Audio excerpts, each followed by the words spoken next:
যে অখিল গগৈয়ে বিধানসভাত বেলেগ এটা কথা কয়, মোৰ লগত ব্যক্তিগতভাৱে বেলেগ এটা কথা পাতে। মুখ্যমন্ত্ৰী ডাঙৰীয়াক বিধানসভাত এটা বেলেগ কথা কয়, ফোনত বেলেগ এটা কথা পাতে। গতিকে তেওঁৰ দুমুখীয়া চৰিত্ৰ মানুহে আমাক বাধা দিব কৰি লাভ নাই। এতিয়া দেখোন শুনিলোঁ বোলে কংগ্ৰেছৰ লগত আকৌ এলায়েন্স হ'ব আৰু এলায়েন্সত বোলে আপক বোলে এটা চিঠিহে দিব। আমিতো সুধিছিলোঁ, আপে 3টা সমষ্টিত কেণ্ডিডেট এনাউন্স কৰি দিছিলে, গুৱাহাটীত, তেজপুৰত আৰু ডিব্ৰুগড়ত। এতিয়া শুনিছোঁ বোলে কংগ্ৰেছৰ লগত এলায়েন্স হ'ব, এটা সমষ্টিত দিব। গতিকে দুজনেতো টিকট নাপাবই, টিকটকেইটা ঘূৰাই লৈ যাব। তেজপুৰৰ ব্যক্তিজনে যদি টিকট ঘূৰাই দিব লাগে, তাতকৈ দুখৰ কথা কি থাকিব? যিকোনো টিকট পাওক নাপাওক আমাৰ মতলব নাই।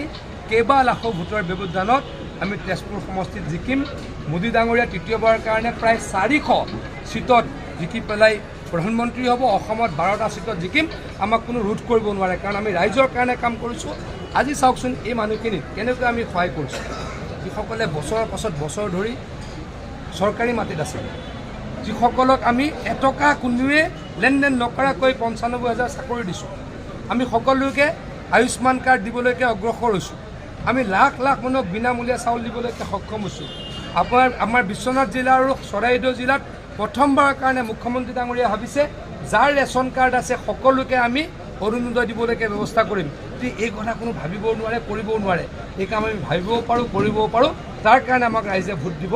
আমি বাৰে বাৰে বিজেপি প্ৰাৰ্থী কেতিয়া ঘোষণা হ'ব? বিজেপি প্ৰাৰ্থী অখিল গগৈ কালি যিটো প্ৰস্তাৱ আনিছিলে যে 12 মাহে যি জলসিঞ্চনৰ ব্যৱস্থা, এইটো কিন্তু নাকচ হৈছে। চাওক, কথাটো তেওঁলোকে যিটো কৰিছে, মুখ্যমন্ত্ৰী ডাঙৰীয়াই উত্তৰ দিব।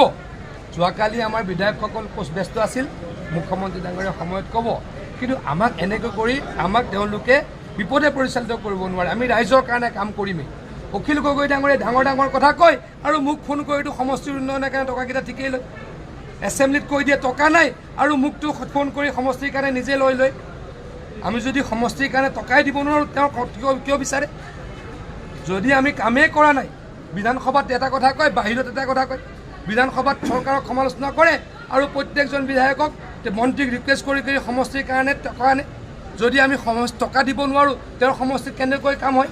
তেওঁৰ সমষ্টিত ৰংঘৰত কেনেকৈ আমি কাম কৰিব পাৰোঁ? তেওঁৰ সমষ্টিত এইবাৰ 25 কোটি টকাৰ কেনেকৈ মথাউৰি নিৰ্মাণ কৰিছোঁ, গৰাখহনীয়া প্ৰতিৰোধৰ কাৰণে কাম কৰিছোঁ। মোক সিদিনা বিধানসভাত তেওঁ ধন্যবাদ কিয় দিছিলে? অখিল গগৈ ডাঙৰীয়া সিদিনা বিধানসভাত মোক ধন্যবাদ দিছিল যে আপুনি কথা দিয়া মতে 25 কোটি টকা দিলে আৰু হাতযোৰ কৰিছোঁ আৰু অলপ দিয়ক। মোকতো হাতযোৰ অখিল গগৈয়ে কৰিছিল।